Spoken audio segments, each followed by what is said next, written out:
Welcome back to another episode of Consciously Clueless.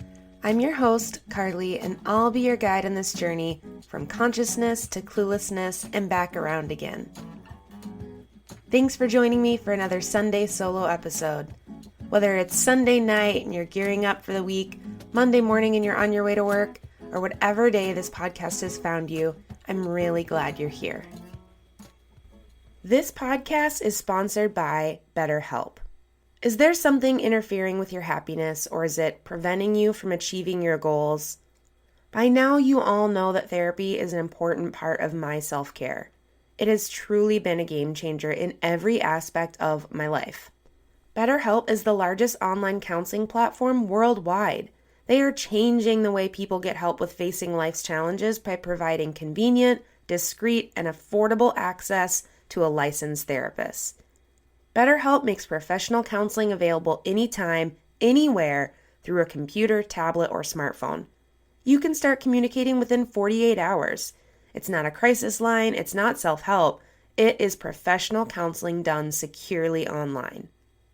And I have a special offer for you. Visit betterhelp.com/Carly and join the over 1 million people taking charge of their mental health with the help of an experienced professional.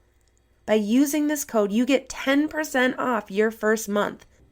That's betterhelp.com/Carly. Take care of yourself today. Thanks again to BetterHelp for sponsoring this podcast. So today, I want to talk a little bit more about my meditation and mindfulness teacher certification training that I did through School of Positive Transformation. I think I mentioned this before, months and months ago now. Who knows what is time? It is 2021. Nothing makes sense. But I did a teacher training to become a certified meditation and mindfulness coach. And I wanted to share 3 kind of top things that I learned doing that training, that course, that work. I learned a ton, obviously. It was a really great course. It would be, if you had the time and the money, it would be cool to do, even if you were just wanting to grow in your own understanding of meditation and mindfulness, or if you wanted to be a coach. Either way, it's a really good program. But I wanted to talk about top 3 things. So I made a list, shocking, because I wanted to really think about this, because I've announced that I was done with my training and I kind of added it to my website, but it didn't really take a ton of time to think critically about, like, what are the top things I've learned doing this training and that I want to share with people. So here we go. Number 1 is something I've talked about before, but it was really underlined, highlighted, bold text, whatever you want to say in this training. And that is, you don't have to be the perfect meditator to share or to teach. So you don't have to be the perfect meditator to share or to teach. What do I mean? There are a lot of misconceptions, I think, especially on the internet, about the perfect lives of some people who talk about mindfulness, health coaching, whatever it is. And sometimes that feels like pressure to be the perfect embodiment of whatever it is you are doing or promoting, or whatever your work is. The perfect embodiment of that thing. And this pressure comes in a lot of different jobs, right? Or maybe it's just a societal pressure. We could dig into that more later. But whether you're an astrologer or an engineer or anything in between, there's pressure to know your job perfectly. And of course, you should know your job if it's your job, or know your interests well. But it doesn't mean that you have all the answers. It doesn't mean that someone won't ask me a question when I'm coaching them someday in meditation that I won't know the answer to. That's going to happen. That is 100% going to happen. And that doesn't make my experience or my skill set any less valid.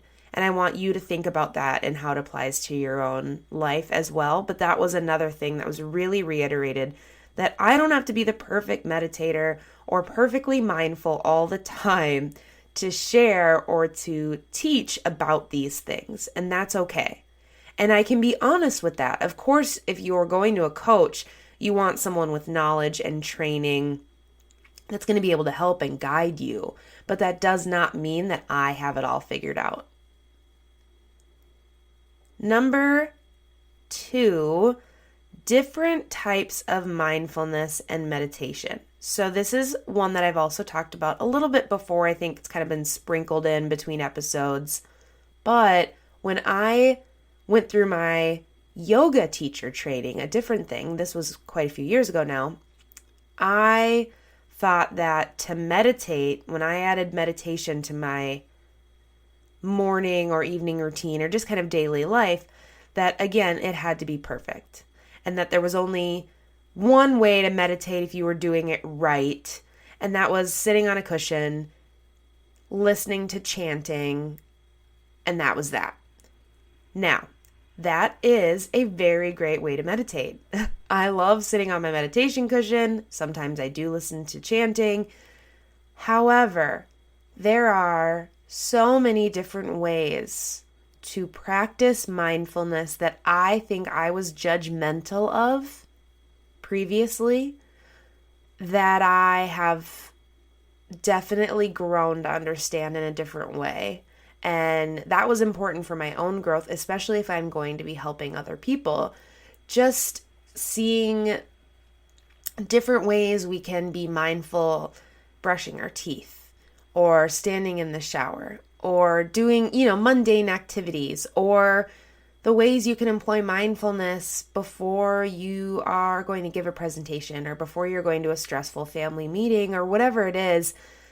The times in which you can meditate or be mindful, the ways in which you can meditate or be mindful, all of those are so grand. There are so many options, and that's really important because not all of them fit for everybody.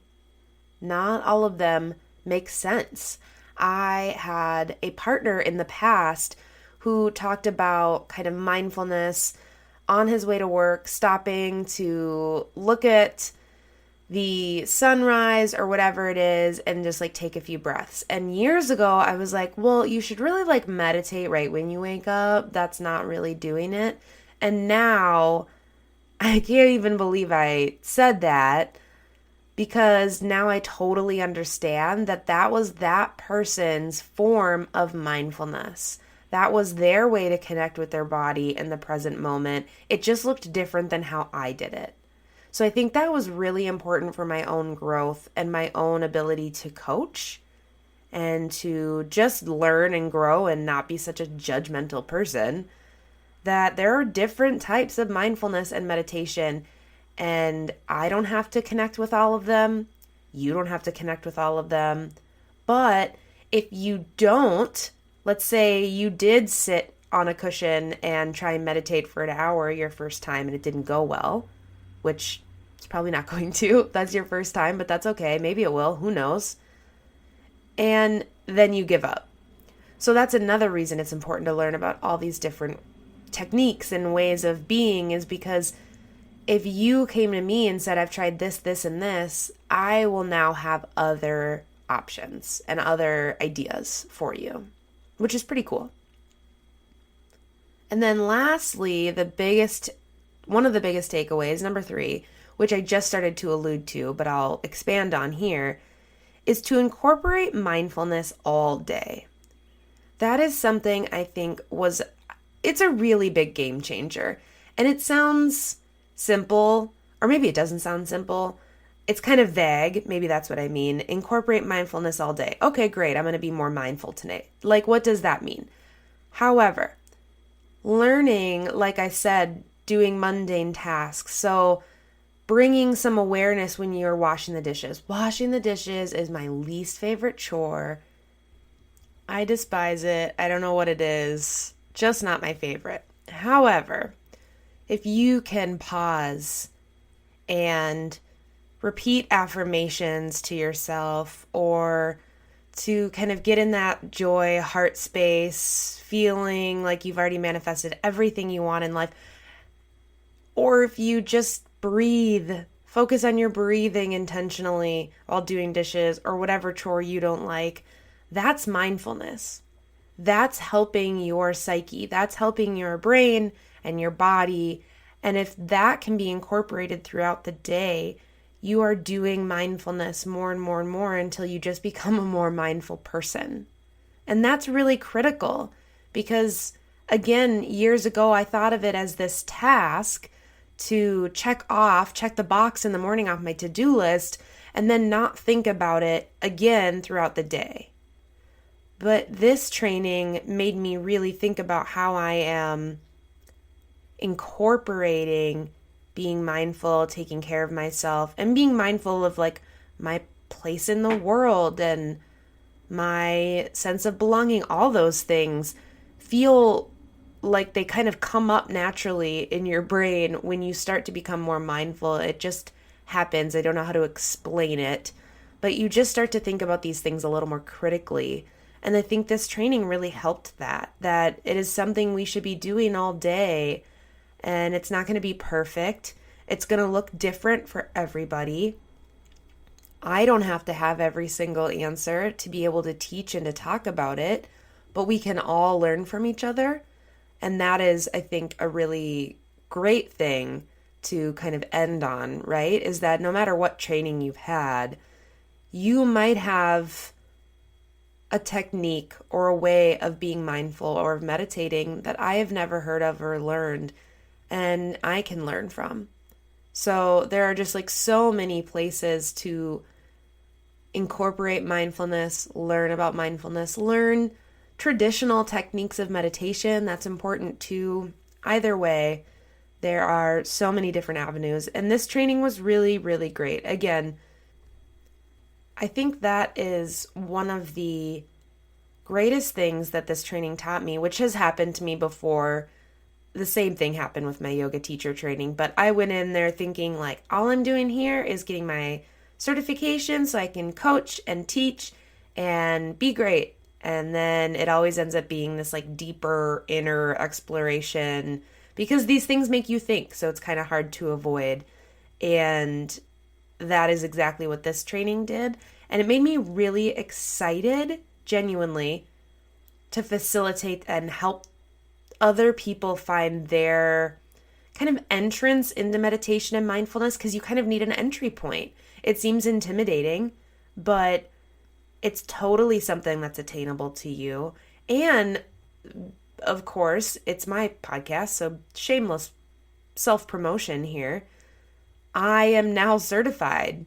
And so if you need any sort of guidance or assistance with like learning how to meditate, learning what mindfulness is, wanting to incorporate that, we can go from the route of one-on-one meditation coach style where we really focus on that, or we can work together with me more as a coach in general, and that can be one thing that you want to work on. So I'm always here. That's the stuff I love doing. But those are the three kind of top things I learned from this teacher training, among so many more that I will continue to share with you all. But I am very grateful and thankful to School of Positive Transformation. And I cannot wait to keep sharing all of these nuggets of information with you all. Thanks for listening to another episode of Consciously Clueless. If you're enjoying this podcast, hit subscribe wherever you're listening. If you want to help me get this into the ears of more listeners, send it to a friend, text it to a family member, share on social media. Whatever you can do really helps me out. If you haven't yet, definitely head over to patreon.com/consciouslycarly and come join the cool community that is forming over there. We just did a giveaway. That was super fun. And finally, the Self-Love Reset course. If you've been thinking about it and you're hemming and hawing, do it now.